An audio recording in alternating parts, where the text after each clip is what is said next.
I thought finding Emery meant the goddess had finally shown me mercy. Then her brother ordered her collared and locked in a cell, the council's investigators vanished, and the false Luna walked into my pack wearing another dead woman's name. If Emery's visions are true, a war is coming, and the traitor may already be close. I swear the goddess has a cruel sense of humor. I, Archer Landis, the half-Lycan alpha of the Crimson Peak Pack, have reached the conclusion that the goddess seeks to use my existence as a form of personal entertainment.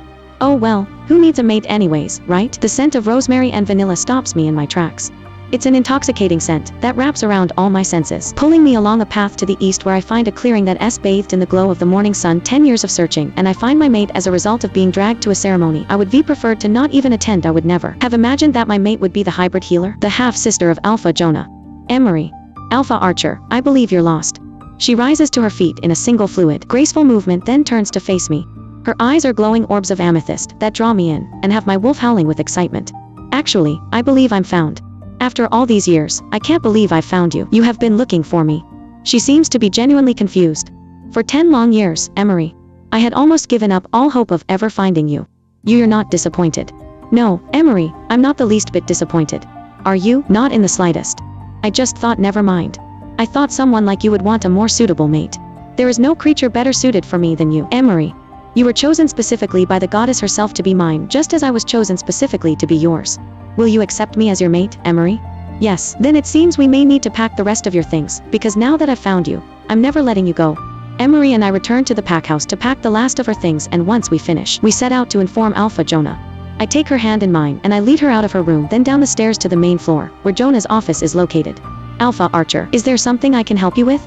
The smile on his face is deceptive because it would make you believe he's happy to see us, but his eyes tell a very different story. Well, not exactly. When I went for my run, it seems the fates decided to finally fill the void in my life. It turns out that Emery here is my mate. I wanted to let you know that, when she comes with us to train with Dr. Jones after the ceremony for your Luna, she'll be staying. Your mate. How fortunate for you. I assume you've already packed your things, Emery. Yes, Alpha. Very well. You should go prepare yourselves for the celebratory feast.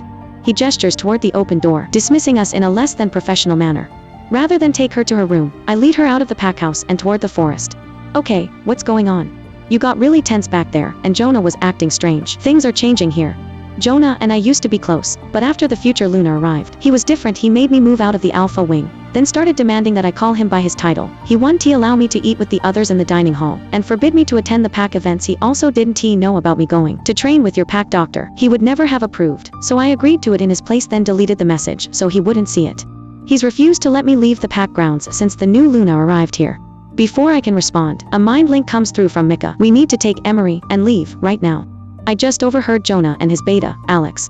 He instructed Alex to subdue and collar Emery, then he wants her tossed in a cell. They're sending the guards for her. You take the car. Have Nate and Drew bring the sub around to the clinic and we'll meet them there. I cut the link.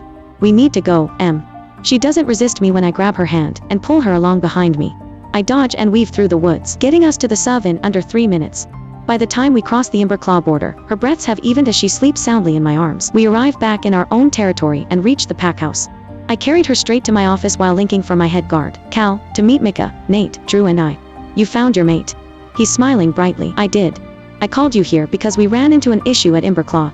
After informing their alpha, my mate's brother, of the fact that Emery is my mate, he ordered his guards to subdue, collar and imprison her when she's done nothing to deserve any form of punishment, let alone one so severe.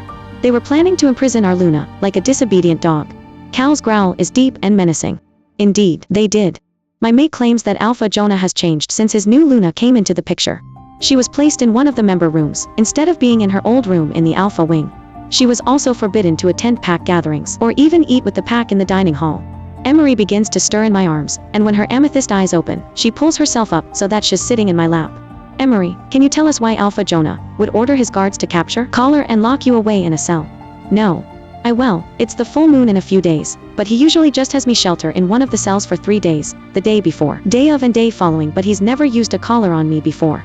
Once the Luna came, she decided that my powers are too dangerous to allow me to roam free. They reached their peak on the night of the full moon. She feared I would hurt the pack members. I'm not dangerous, but she said she wasn't willing to risk her people by taking me at my word. You will never be locked away again, Emery. You're a gift from the goddess and you were never meant to be restrained. We quickly make our way to the dining hall. Once we finish, we go our separate ways with me leading Emery to our room. She surprises me by taking my hand, allowing me to lead the way to our room at the end of the hall. I push open the door and flip the switch to turn on the lights, then let her step inside. If you don't like the way it's decorated, you can change anything you want. She throws me off by flopping back on the bed with a wide smile and a heavy sigh. I love it. Also, we're calling the council tomorrow. They may need to ask you some questions. Are you okay with that? I'll answer their questions. Do you have a shirt I could borrow to sleep in? Yeah, I do. You don't have clothes to sleep in. I usually sleep naked. You can sleep however you're comfortable. If you want one of my shirts, that's fine too. I pull one of my black t-shirts out of the dresser.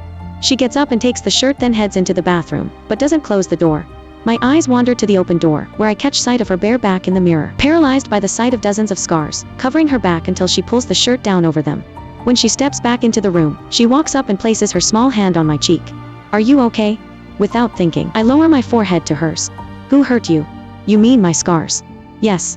Who did that to you? My father. It was punishment for using my magic. He was afraid of me and forbid me to use my abilities. I was 5 and I had been playing with a few of the pups in the woods. One of them fell and broke his arm. Something in me told me to lay my hands on him, and when I did, they started to emit a blue glow. Next thing I know, the pup was healed. When word got back to my father, he was furious.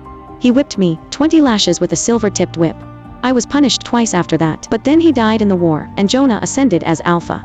Unable to handle any more of this at the moment, I guide her to the bed and slide in beside her. Within 10 minutes of the next morning, we're heading down to the dining hall. Once the doors open, they quiet down, showing respect for their alpha. Crimson Peak, please allow me the absolute pleasure of introducing to you our Luna, Emery Vale.